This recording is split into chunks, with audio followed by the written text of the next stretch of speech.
14th century. Now we're on chapter 13, time of trouble. When I was in graduate school, I took a course on the 14th century. But anyway, the 14th century was a time of crisis.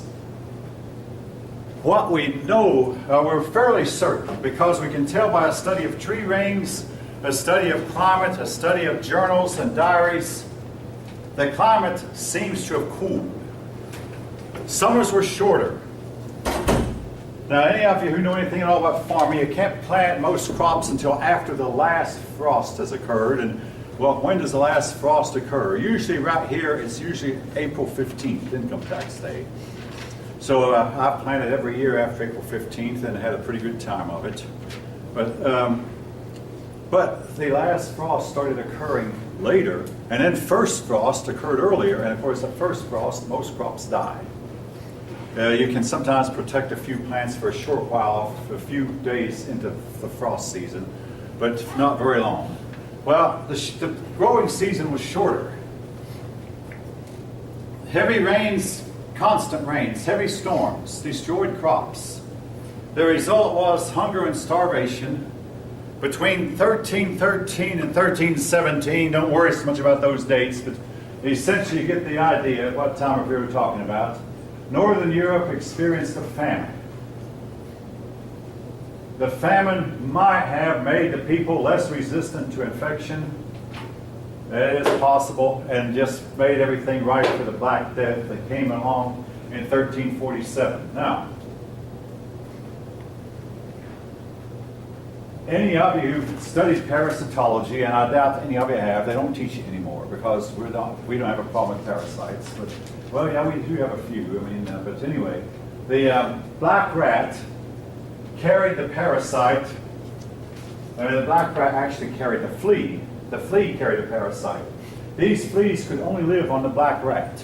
That's why the plague somewhat died down when the brown rat came in and partially drove out the black rat. But that's jumping ahead of the story. But anyway, the black rat started off in Mongolia, and it is believed to have followed Genghis Khan's army across Mongolia. Of course, if you know anything about rats, they would hide on the outskirts of the camp, and then at night come in and steal the food from the camp as much as they could.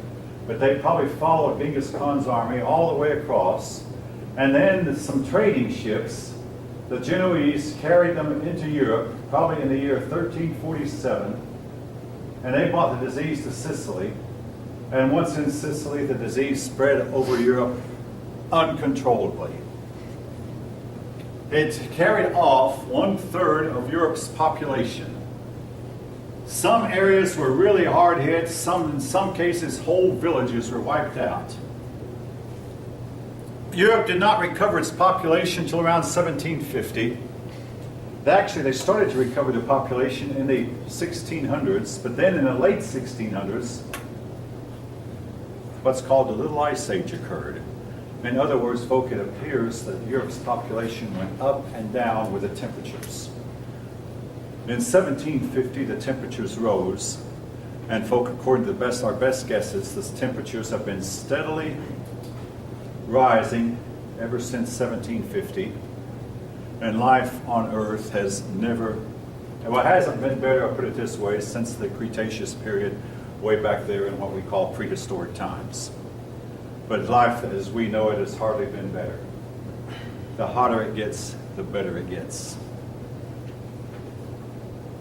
If any of you want to discuss it further, I'm open to it.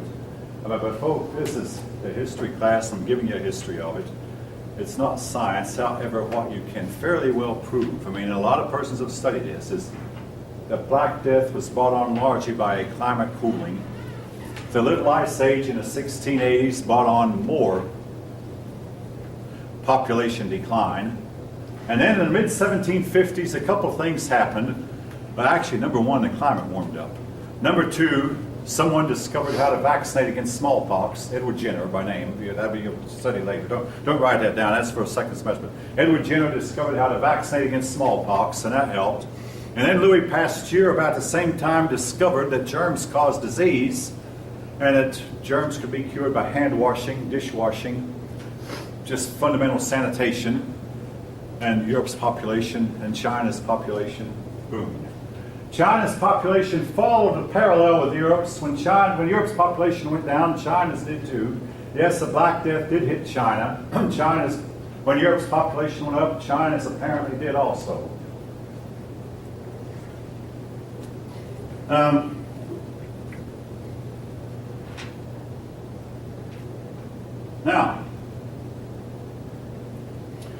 a couple of points I want to make about the Black Death. Two types of people did not seem to be affected, and they were hated by the rest of Europeans. These two peoples were old maids and Jews. Now, what do old maids tend to have around their dwelling places a lot of time? And this was true even in the 1300s. Anybody know? What do you typically find around an old maid's apartment or an old maid's cottage?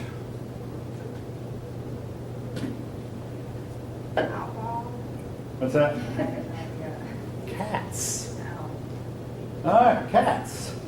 The cats are believed to have kept old maids from getting the plague, or largely kept them. Now, how is that? Well, the cats kept the rats away. Without the rats, there were no fleas. The fleas could not survive, and of course, no fleas meant, they kept cats. A lot of farmers will tell you they think cats are a really good investment. Yes, I like cats. In the case of the Jews, I don't know how much the Jewish people liked cats, but Jews, because of their emphasis on cleanliness, cleaning their utensils, cleaning their clothes, personal cleanliness, this is believed to have done a lot. And in fact, if the rest of Europeans had followed cleanliness, perhaps the plague would never have taken a hold of the dead. Now, during the plague, the church, which had been so wonderful at helping during the Roman plagues, the church just disappeared. Now keep in mind too, this was the first plague that had hit Europe in probably 700 years, and Europeans were not resistant to it.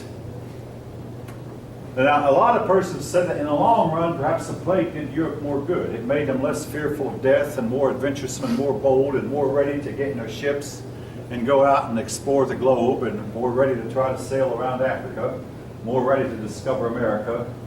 Be that as it may, it did increase wages for the common laborer. With laborers so scarce, the nobility who hired the laborers were willing to pay more. Kings would promise more, but kings tried to keep wages down and keep prices down, and they did to some extent. Now, peasants. The peasants found the nobility weakened. A suit of armor would not protect a man from the plague, and if anything, this lice-infested armor would just be an ideal place for the plague to hatch and develop. So the nobility was weakened, and this encouraged peasant revolts. Europe was to go through peasant revolt after peasant revolt from the 1300s all the way until the last revolution in Europe occurred in 1848 for most of Europe, but then again in 1917 for Tsarist Russia. The revolts were to go on for hundreds of years. And if you go into second semester world history, you'll find there was a revolution in 1830, another one in 1832, another one in 1848, in addition to the French Revolution of the 1790s, in addition to the Peasants' Revolt in Martin Luther's day. But these peasant revolts were a constant, and where they led to was the nobility was forced to give the peasants more and more rights, and eventually these revolts brought down the power of the nobility. But that was in the long, long run. Now, the peasants were also helped out by a few inventions. Invention number one was the invention of gunpowder. A serf with a gun could kill a knight in armor. And then it was found out a serf with a gun could kill a lord. Eventually even kings were killed. Also, the invention of the longbow. The longbow was a 6-foot bow that could shoot arrows much, much harder than the bows before that time, and these bows could penetrate both the knight's shield and the knight's armor. The crossbow also. The crossbow was so difficult to turn, you had to have a lever. It was so difficult to bend, you had to have a lever to get it bent to where it would shoot an arrow. And when it shot an arrow, the arrow shot really, really hard at a person. And again, crossbow arrows could penetrate shields and penetrate armor. And knights simply could not wear heavy enough armor to keep the peasants from using their new weapons to bring down the knights. Where this was eventually to lead to was the power of the nobility was to get less and less. And then World War I came along, and World War I ended the royal house of Germany, the royal house of Russia, and the royal house of Austria, not to mention destroyed the Ottoman Empire also. And the idea of privilege became a thing of the past. The nobility, there are still a lot of nobility in Europe, but for the most part, they have very little power, very little authority. There was a big rebellion in England. Richard II promised the rebels, hey, if you'll disperse, I'll not punish you. He made concessions, or promised them concessions. When the rebels went home, Richard backed out of his promise and punished the rebels anyway, executing some, hanging some, imprisoning a lot of others, and not giving them the rights he promised. But this did not last long. Yes, all of you think no, but now eventually England was to not eliminate the royalty, but put the royalty in its place to where the royalty has no real authority. The nobles had no authority either, to where all the authority was to lie with the commoners in the House of Commons.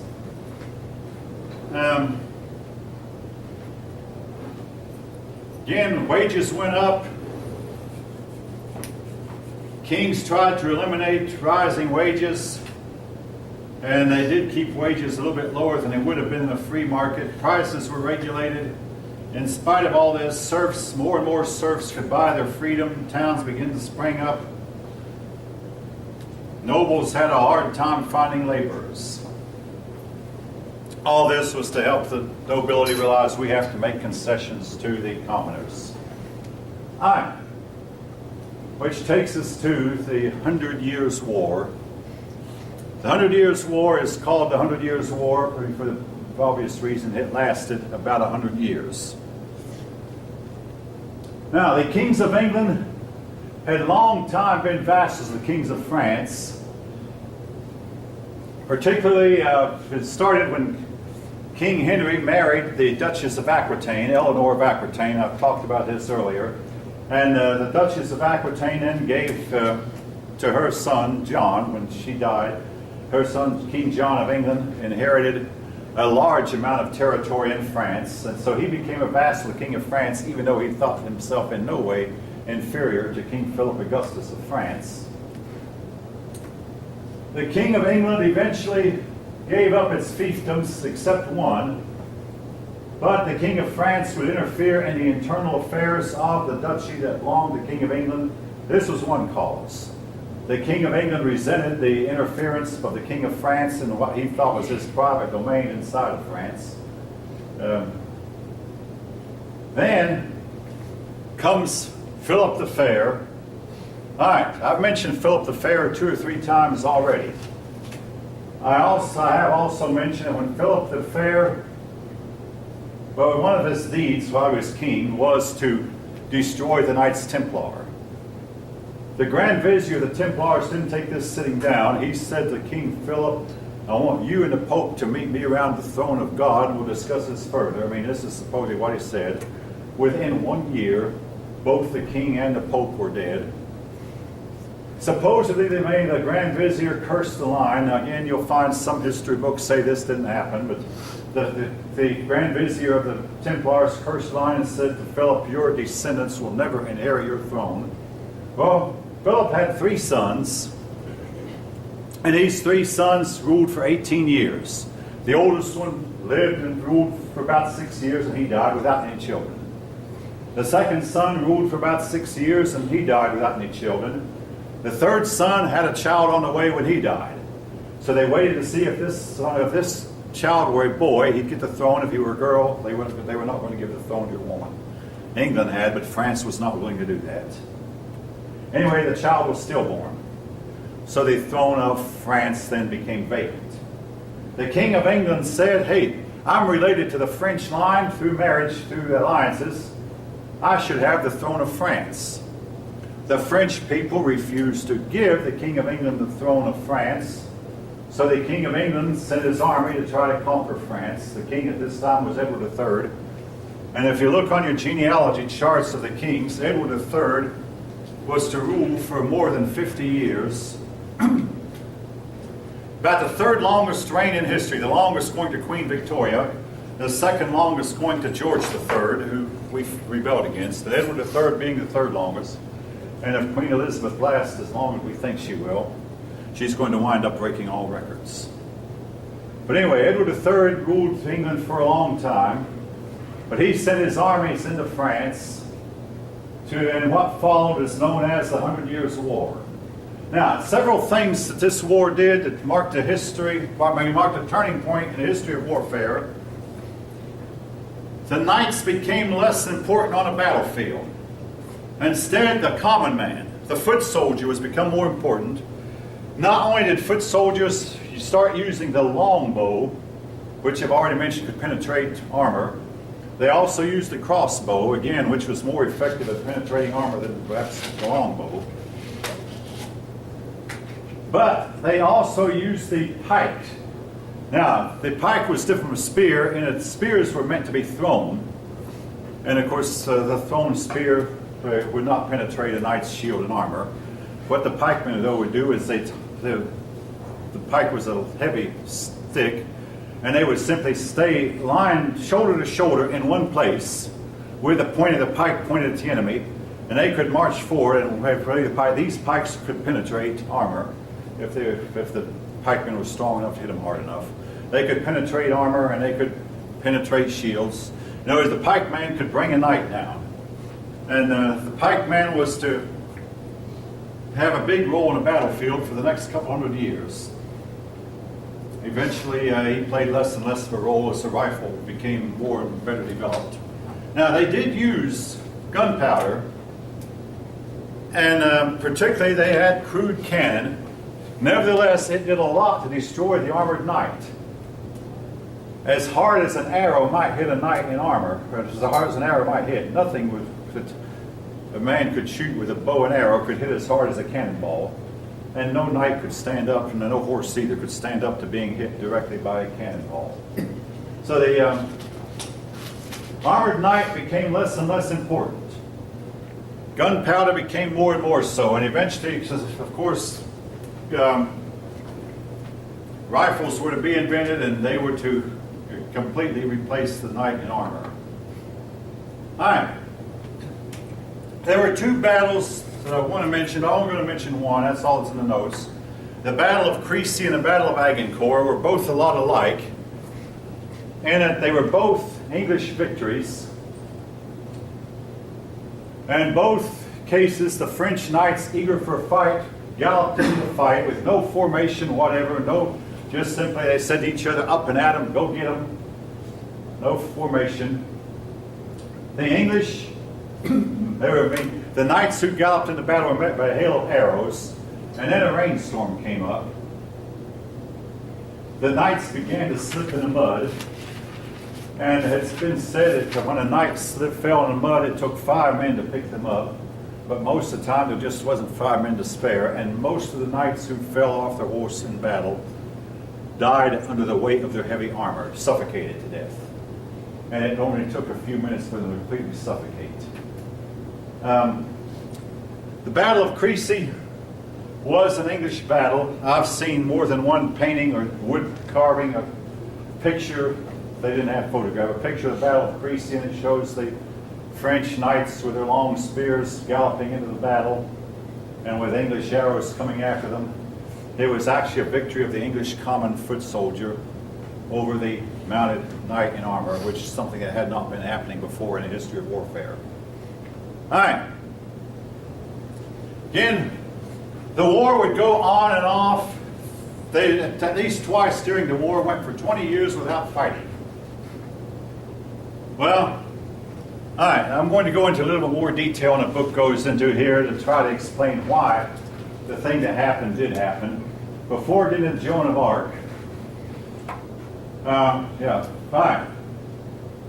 You have King Charles VI. Now, King Charles VI was a young king.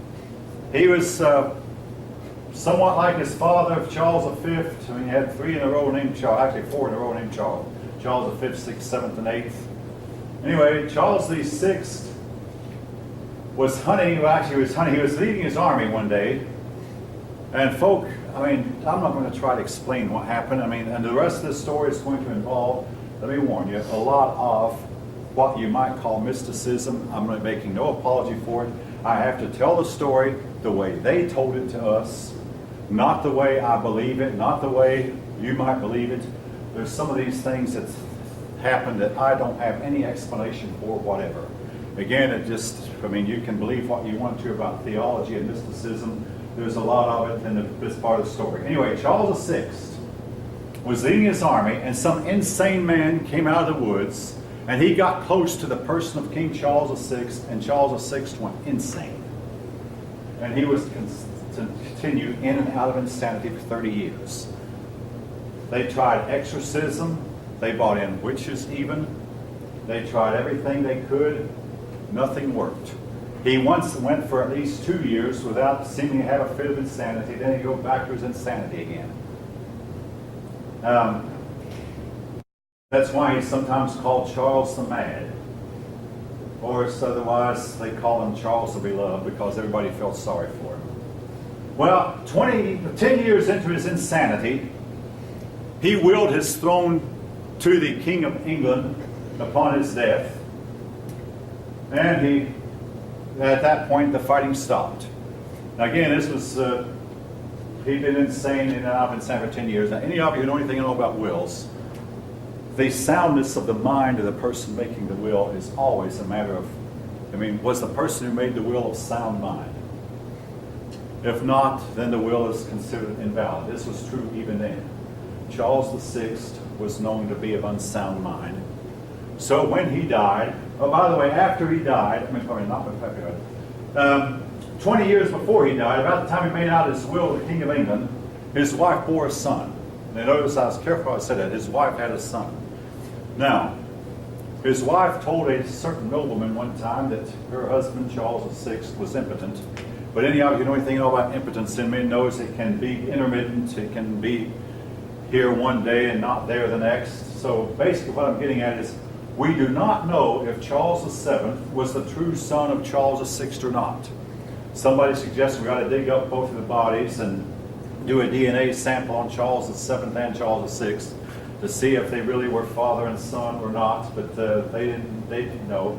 And Charles VII himself did not know if Charles VI were really his father. There's always a chance that his mother had strayed from the marriage. But anyway, his mother was definitely the queen. So when Charles VI died, the French people said, we're not going to honor the will that our insane former king made. We're going to accept Charles VII as king. Now, Charles VII could not come to firm decisions. He was not sure if he really was the rightful ruler or not. So because he was unsure of himself, the English started to resume the fighting. The people of France did not really rally to the support of Charles VII, and the English appeared to be winning. And things looked bad. Charles VII only had the southern part of France. The English had the north, and the English also held Paris and the regions to the north. And all of France talked about how lousy a man Charles VII was. As the rumor had it, one time he appeared in public for the court with a patched robe. And for a king to wear a patched robe, this was just a disgrace. I mean, that was the way they looked at it. But this story got around, rumors of various kinds about his indecisiveness and his ineptitude got around. And he did not inspire confidence. Now, keep in mind, too, folks, the French outnumbered the English by 4-1. What France desperately needed at this point was a sense of nationalism, a sense of patriotism, a desire to win. Charles VII did not supply that. But into this scenario stepped a young woman who did supply all those. Nationalism, patriotism, the desire to win. Woman's name was Joan of Arc. When Joan of Arc was 10 years old, she became very concerned about France, and she would pray long prayers, "O Lord, save France." Her older brothers, she was the third of 5 children, her older brothers would tell her, "Hey, now, such thoughts are not for a girl. Just tend to your father's livestock, and leave France to the men." No, she was just concerned. She did not want France to follow the English, and she prayed more fervently. She, according to her own account, began to hear voices from St. Michael, St. Margaret, St. Catherine. St. Margaret and St. Catherine are old-time saints that had lived hundreds of years before, whom we hardly talk about anymore. Michael was Michael the Archangel. These voices told her to go to the King of France and lead an army. Well, she told her father about the voices. Her father gave her a good whipping, and that stopped her for a while. Eventually, though, she went to the local nobleman in charge of the village of Domremy. Domremy is the town she grew up in. The local nobleman's name was Sir Robert Beaumains. The only reason we remember his name at all is because of Joanne. Now, it is known that a lot of times teenage girls would go into the court of the local nobleman and discuss their issues with the nobleman. This was not uncommon. So when Joanne appeared before Sir Robert's court, and before Sir Robert's throne, or whatever, his office, it probably didn't seem the least bit unusual. It is also known that a lot of women during the 100 Years' War volunteered to serve in the army on both sides, and some of them even served with distinction. This was not unheard of. However, Joanne went and said, "Sir Robert, God has called me to take an army and lead an army to victory over the English." But she was laughed out of the court the first time. Her father was terribly embarrassed, gave her another good whipping, which calmed her down for a while, but then she went back to Sir Robert. And to this day, folk, we do not know, somehow she persuaded Sir Robert to send her to the King of France. They traveled at night and hid in the daytime, and if you visit the eastern part of France, there's a lot of people living in the eastern part of France who will proudly tell you that my ancestors hid away Joan of Arc in their barn or in their shed in the daytime, and then she left our house, our ancestors' house in the day, and sneaked toward the king's palace at night. Anyway, she and the troops that Sir Robert sent with her avoided capture by the English. The English were looking for her. I mean, the word about her coming to the capital got around, and it created quite a stir throughout all of France. I mean, it spread like wildfire. She got to the palace where the king was staying, and no, it was not Paris. Paris was being held by the English. She got to the palace where the king was staying, and a guard of the palace started to make fun of her. She said, "Watch what you say, for your death is near." Within 1 hour, that guard was dead. I mean, folks, I'm not going to try to explain what happened. I mean, this is the way the best educated people of that time told the story. The king thought he was going to make a joke of her. So the king called one of the lackeys who was his size, said to the lackey, "You step into an adjacent room and switch clothes." So the king and the lackey stepped in an adjacent room. The king dressed in the lackey's clothes, and the lackey dressed in the king's clothes. Then the lackey and king came out. Of course, everybody in the court recognized the lackey for who he was and the king for who he was. The lackey sat on the king's throne with a scepter and a crown on his head and the royal robes. And the king held the tray like he was a servant.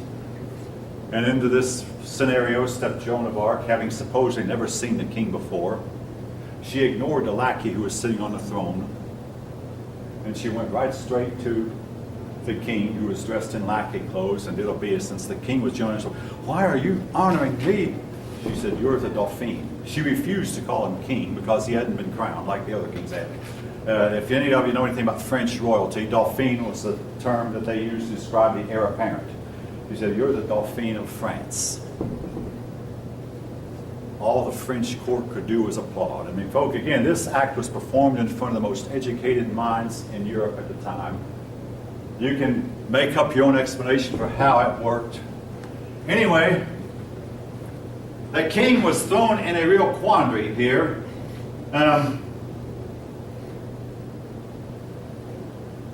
because the word of her coming had gotten around all over France. In the meantime, the king's city of Orleans was being besieged by the English, and the king of France had not had any means to save Orleans from fall. Then all of a sudden, it was like overnight, within a matter of days, volunteers began to appear into the king's army from all over the realm and even outside. Joanne had ignited the people of France with a spirit of patriotism, which was what they needed, and she actually, you might say, lit a fire under the French men. And they began to volunteer, and all of a sudden the king had the army he needed to lift the siege of Orleans.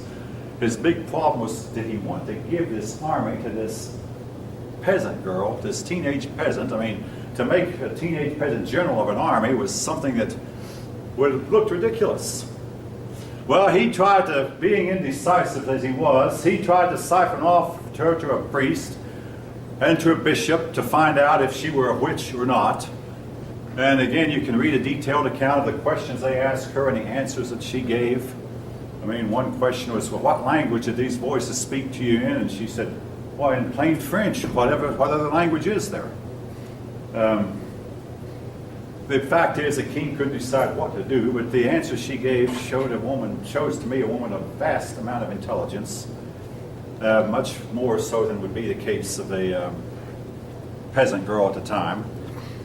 Well, after a while, the king, realizing that her only qualification was that she was the only reason he had the army in the first place, he finally did the unthinkable and gave her the lead. I mean, the bishops would tell him, hey, you're the king, and we can't make this decision for you, Your Majesty. You're the king. The other bishop, hey, Your Majesty, we've examined her. We can't find any evidence she's a witch, but you're going to have to make the decision yourself. You wish somebody could make it for him. But anyway, he finally decided to let her have the army. She went to Orleans, the head of her army, and to make a long story short, won it. During that time, she was hit by an arrow, wounded, left the field, and when she left the field, she got the report that her side was losing. She forgot about her own wound, got back up and rallied the troops, turned them around, the ones who were running, turned them around, and saved the day, and won the Battle of Orleans, and saved the city from being taken over by the English. All told, she was to win 3 other victories, and after she'd won 4 victories, King Charles decided to have himself crowned. When he was crowned, he had his wife on one side, but he said, I want Joan of Arc to stand on the other side of me. So when the Archbishop of France crowned Charles VII king and crowned his wife queen, there was Joanne standing in her pale armor. Some people said the armor was white, but she insisted it was silver. That was her high point. Then after that, things went downhill fast for Joanne. She wanted to take over the city of Paris. The king said, oh no, we're not ready for Paris yet. I mean, yeah, true, we've won 4 victories, but Paris, now eventually the king got Paris, but that was a few years later.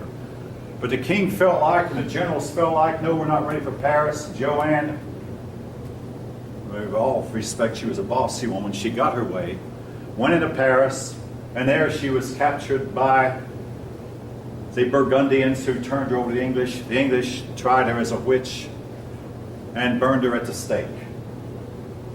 Well, she burned at the stake in 1431. Her people did not do anything to save her. This is the bad part of the story. The king wouldn't do anything to help her. And I think part of the reason was she was so domineering, she even told the king and his generals what to do. And the king, in some ways, might have been glad when she was gone. But then, the king, though, did do one thing for her. He gave her family a title of nobility, exempted the family from taxes of 300 years. Her father died 2 years after she did, mostly of a broken heart. Her mother lived to be an old woman. 20 years after she died, the mother wrote a letter to the king, who was still alive, and requested that, said, appeal Joanne's case to the Pope. So the king wrote a letter to the Pope. If any of you know anything about popes usually only last 2 or 3 years. They're mostly old men and last a few years and then they're gone. Well, the first pope that the king wrote a letter to acquitted Joanne of all charges that were made by bishops who were deceased. But the clergy who were still alive, those charges still stood. Well, a couple years later, that pope died. A new pope came on. By that time, all the clergy who had convicted Joanne were deceased. So the king wrote another letter to the new pope. The new pope listened to Joanne's case and acquitted and cleared Joanne of all charges, restored her to full fellowship with the church. Centuries went by. World War I came. When World War I was over, the church felt like it needed to do something, to set up some hero to try to unite Europe again. So they made Joanne a saint. 1920, 2 years after the war ended. The war ended in 1918. In 1920, she was declared a saint. All saints have their own day. May 30th is her day. I think all of you, maybe except for one of you, are too young. But May 30th used to be Memorial Day. Richard Nixon, to try to boost the economy, changed it to the last Monday in May, to where Memorial Day now always occurs on Monday. But at one time it always occurred on May 30th. Anyway, the war dragged on until 1453, when the French finally drove the English out of almost all of France. There was one town the English would hold on to for another 100 years. But for all practical purposes, the war was over in 1453. The English never did get the French crown. All right. Anybody have any comments, questions? How many of you have heard this story before, by any chance? Not many. Okay. It used to be in our reading books when I was a youngster. Now, the other big story I want to talk about is the story of the popes. Well, before we get to that, though, the Byzantine Empire, essentially, in the case of the Byzantine Empire, the Fourth Crusade had captured Constantinople and held it for 40 years. And the Byzantines were eventually able to take their capital city back, but the damage had been irreparable. And here, ironically, the Byzantine emperors had called on the Crusaders to help them. Instead, the Crusaders turned on them. Eventually, the empire was no more than the city of Constantinople and a little bit of the countryside. In 1453, now, when I was in high school, I checked out a book in the library about the capture of Constantinople. In 1453, Mehmet II besieged Constantinople. He had 100,000 men. All that Constantinople could get was about 5,000 men. Oh yeah, the emperor called on Europe to help. Only the Genoese came to help, and Constantinople fell. Now, this was not the end. In 1580, or more than 130 years later, these same Turks who captured Constantinople, their descendants went to Vienna, but this time Europe rose up and drove them out. And in 1680, for the last time, the Turks were again to go into Vienna, or to go to Vienna. Again, Europeans rose in droves. And why the Europeans wouldn't help Constantinople, one of the main reasons was Constantinople was Eastern Orthodox Catholic and not Roman Catholic. And therefore the Europeans maybe did not care that much. Also, Constantinople was farther away. For whatever reason, Europe did not help Constantinople, and Constantinople fell to the Turks, and the nation of Turkey has been Muslim from that day till this. The year was 1453. 1453 has been called the turning point between medieval history and modern. Two things happened. Number one, it was the year the 100 Years' War ended. And number two, it was the fall of the Byzantine Empire. The Byzantine Empire had lasted more than 1,000 years. All right, the church.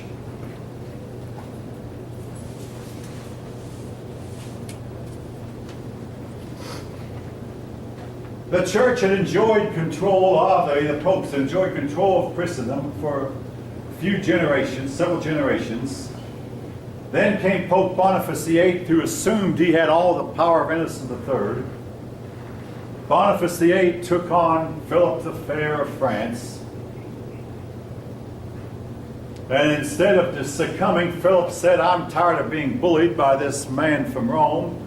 So Philip sent his army. The Pope found he was no match for the king. The Pope fled, but died while fleeing, a disillusioned and broken-hearted man, thinking here he was at the top and realizing that he was only at the top as long as the people of the French and the European kings would let it be. Well, Philip then moved the capital of the papacy to the French city of Avignon. And for 70 years, popes made their home in Avignon. This is sometimes called the Babylonian captivity of the papacy. Because if you know anything about the Babylonian captivity, Jeremiah the prophet, one of the Jewish prophets, said that Babylon would carry Judah captive for 70 years.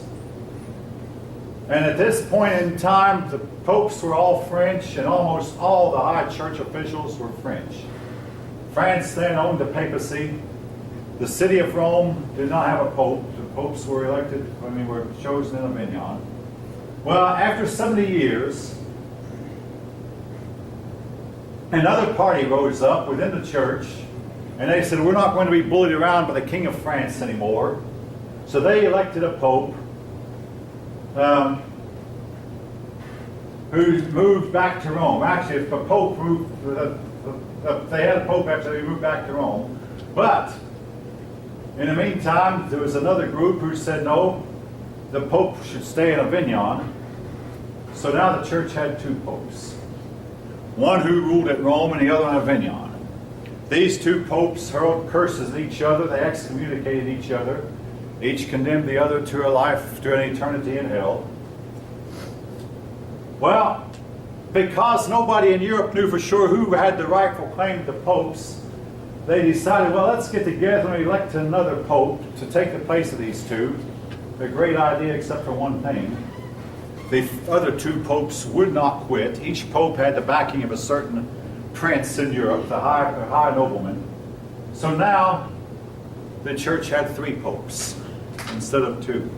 This was sometimes known as the Great Schism, the Papal Schism. The Papal Schism was to do permanent damage to the papacy. What finally happened was the Holy Roman Emperor asked one of the popes, hey, said, can you call a church council, a Vatican council, and resolve this issue? There were two popes in Rome, one in Avignon. Well, the pope reluctantly did because he knew he'd probably not be picked, but they called a church council, and all of Europe's princes agreed that whoever the church picks to be pope will accept him as pope, and the others will not recognize anymore. Well, the church picked a fourth man, Martin V, but this time the other three did retire because none of the other three had any support anymore. The new Pope, Martin V, with all due respect, he made the other three popes cardinals. He felt like, well, they were nice enough to resign. So he made all three of them cardinals. None of the four popes lived long, though. The three, this was an age, a time period when death seemed to hit in any year. Death could hit a person in any year of his life, much more so than today. Teenager, in your 20s, 30s, 40s, or 50s. But he made the three of them cardinals, and the Papal Schism was restored. But again, it had done irreparable damage. Now, something that I want to point out to you is, it's very, very important that when Europe decided to resolve the Papal Schism, they said the church, let the church appoint its own pope, rather than have a king appoint him, or rather than have the emperor appoint him. Let the church appoint its own pope. Again, this at least maintained during this time of turmoil a separation between church and state that I personally think was the result in Europe becoming greater than it otherwise would have been. All right. Few terms here, vernacular. That means in your own tongue, your own language, instead of in Latin. Scholasticism. There was a bunch of educators that got together in the Middle Ages. Papal Schism, that's what I was just talking about. All right, we have a few minutes left. I've covered the ground here. Now, I want to go back and spend the next 15 or so minutes by way of review. The very first Western civilization, which is said to have invented the wheel, domesticated the dog, the cat, the pig, the donkey, the horse, the camel. What civilization am I talking about? Anybody? I'm a little bit hard of hearing. I thought I heard somebody mumble. Which civilization am I talking about? They settled in Mesopotamia, the land between the two rivers, Sumerians. I have to say, I hate that everybody remembers that because it's one of my favorite topics. Believe me, I have done much research on the Sumerians in recent years. All right, the Sumerians. Who is a great Babylonian king who we remember for his law code? Hammurabi. King Hammurabi. Who was the Israeli lawgiver who's also remembered for freeing the Israelites from slavery? Moses. And if you study American history during the slave time, Moses was the slave's favorite biblical character, favorite Bible hero. It's not hard to guess why.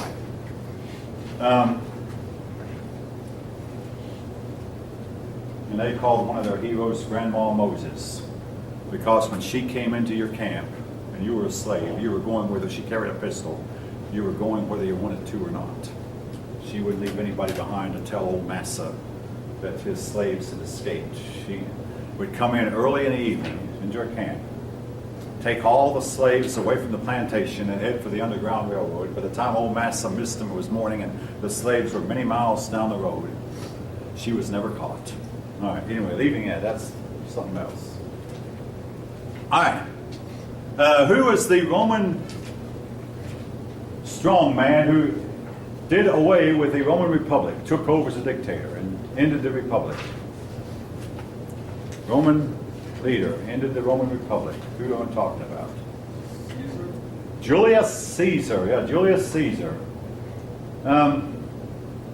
Who goes down in history as the worst emperor that Rome ever had. He's remembered for persecuting Christians, among other things, and the central. Who? Nero. Nero. Yeah, excellent. Nero.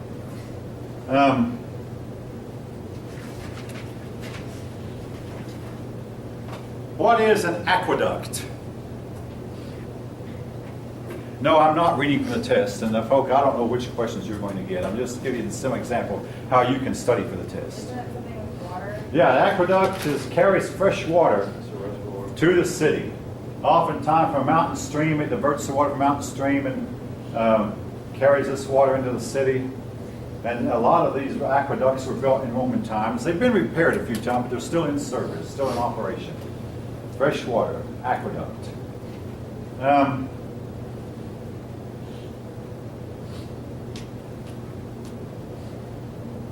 All right. Who was the Aztec ruler whom Cortez conquered? I'm jumped ahead of the story. Montezuma. Montezuma.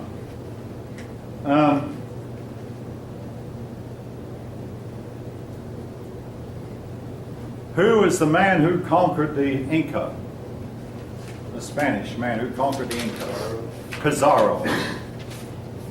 All right.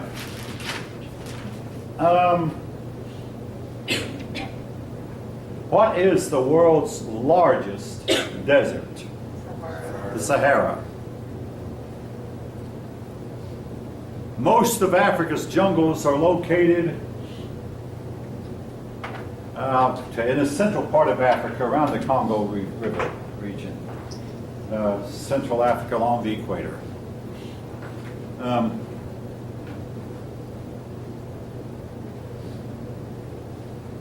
Let's see. While that the Roman Empire was at its height,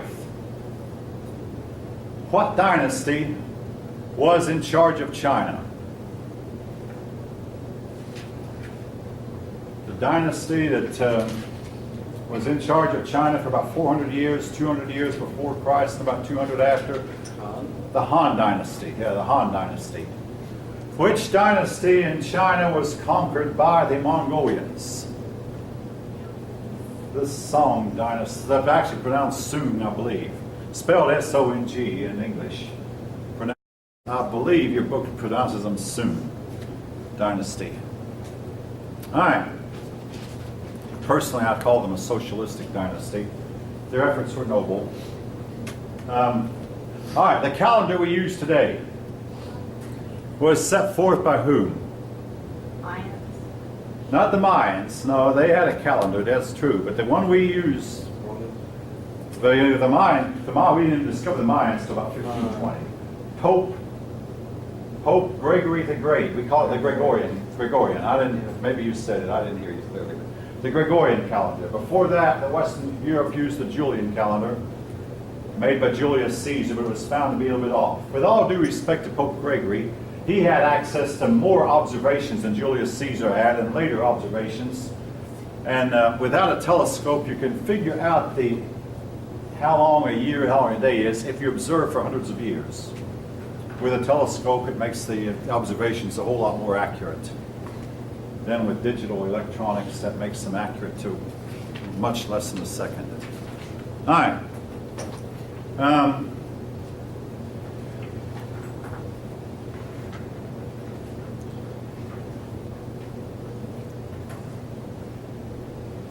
Who was the Mongol conqueror? Who conquered much of China and went on in and helped to conquer Russia and much of the Muslim world? Genghis Khan.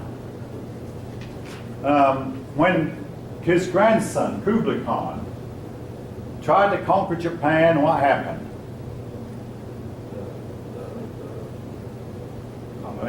What's that? Kamikaze. A big kamikaze came up. They called it a divine wind. Divine wind or a kamikaze. And he had to abandon his efforts. All right, again, half the test will be in chapters 12 and 13. A man who lives in a monastery is a monk. A woman who lives in a convent, nun. The three things that the monks and nuns vow. They vow for... They are... Chastity. Poverty, chastity, and obedience. Poverty, chastity, and obedience.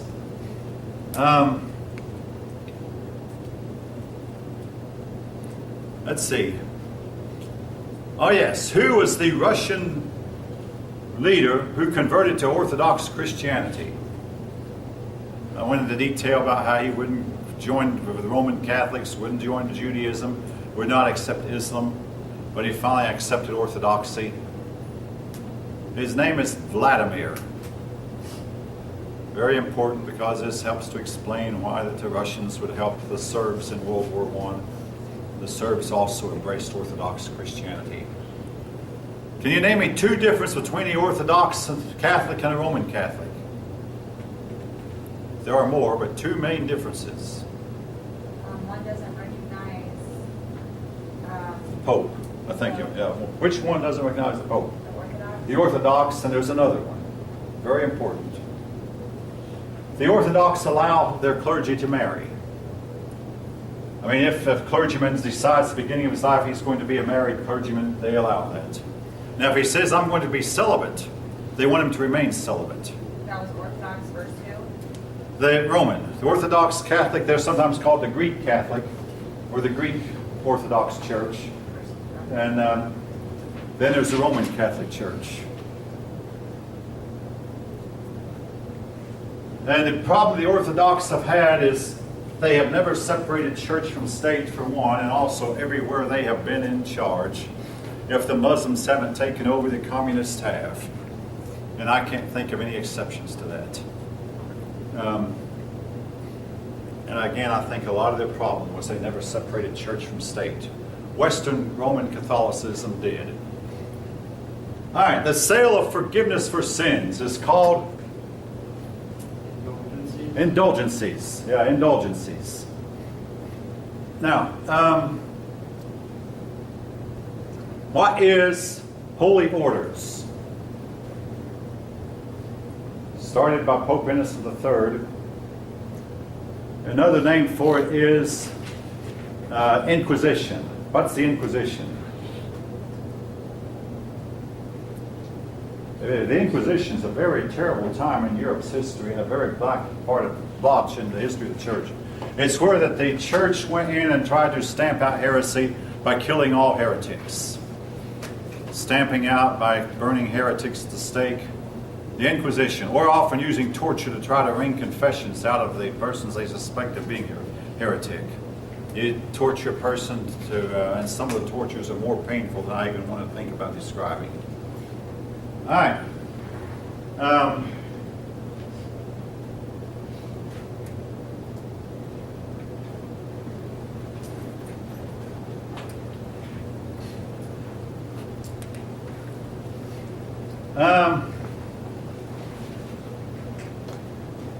The King of England, who clashed with Thomas Becket and had to back down because of it, he accidentally had Thomas Becket killed. Which king am I thinking of? The one who married Eleanor of Aquitaine after she divorced her first husband? King Henry II.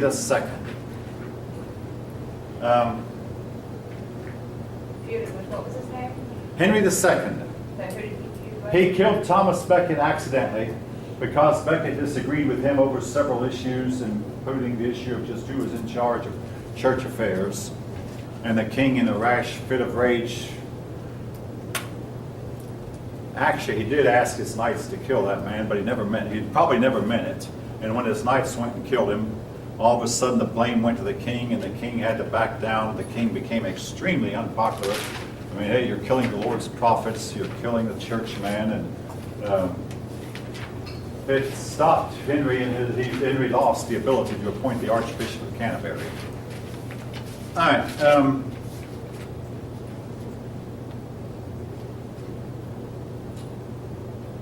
Which crusade did a lot to destroy the Byzantine Empire? First. Not the first, the fourth. The fourth crusade was one. Let me put your 4 fingers up. The fourth crusade. Which crusade is the only one that can be said to have been a military success? First. The first. Now, who was the great Muslim leader who united the Muslim world and fought off and drove the Christians out of the Holy Land? Great Muslim leader, Saladin. Saladin. Sometimes you'll hear these men sometimes in modern news. I mean, again, Saddam Hussein liked Nebuchadnezzar and Saladin. He claimed he was descended from both men, and even claimed he resembled both men. I could not tell the resemblance myself, but that's because Nebuchadnezzar had this big, heavy beard, and Saddam Hussein didn't. So, anyway, be that as it may. All right. This makes news today also. ISIS. ISIS was one time a goddess of which country? Mesopotamia. Wrong this time. Egypt. Eventually the Greeks and Romans took her up, and there are rumors that Isis is worshipped in secret societies and has been down through the ages. But Isis was actually a goddess of Egypt. And she would supposedly collected the pieces of her son when her son was hacked to pieces and restored it. Osiris. Yeah, Osiris. Isis and her son Osiris. The primary religion of this part of the world here in Southeast Asia, among the civilized people at least, became what? The civilized people in this part of the world embraced Buddhism. Now, Confucius did not make much headway outside of China. Now, a little bit in Vietnam, as the Chinese tried to, but even in Vietnam, Buddhism was more popular than Confucianism. Oh yeah, the primary religion of the Japanese, Shinto. The least religious people on earth have generally been the Japanese. And have any of you seen the movie Little Boy by any chance? It reminds you that the Japanese tend to not be very religious or not be very godly. But anyway, that's another issue. All right, where did Islam get its start? What part of the world? Arabia. Now, it was not Saudi Arabia. The word Saudi was attached in the 20th century after the ruling family. It's Arabia at this time, not Saudi Arabia. Who founded Islam? Muhammad. Again, I forgot that those would be easy, but the word Islam, very important. What's it mean in English? Submission. That explains why these people can never have a democracy. or probably won't. They believe that everybody should submit to the authority. Even younger brothers should submit to older brothers. Sisters should submit to older brothers, and wives are property of their husbands. So the word means submission. Everybody must submit to authority, which leaves no room for dissent, no room for democracy. All right. Anybody have